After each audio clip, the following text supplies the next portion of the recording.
احتساب یا انتقام؟ پاکستان کے سیاسی افق پر یہ بحث گزشتہ کئی برسوں سے جاری ہے۔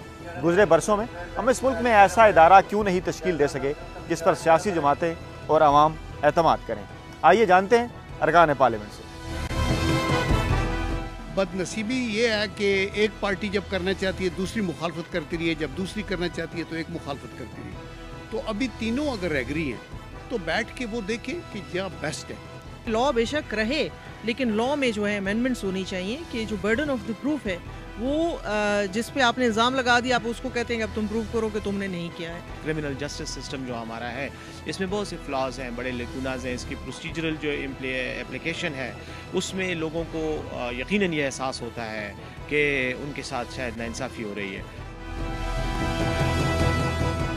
احتساب ہو، کڑا احتساب ہو، لیکن جو انتقام کا سلسلہ چل نکلا ہے تو یہ چیز جو ہے اس پر انگلی اٹھ رہی پوری قوم۔ اگر امینڈمنٹ کرنی ہوتی ہے تو چاہیے کہ ہم سب مل کے کریں۔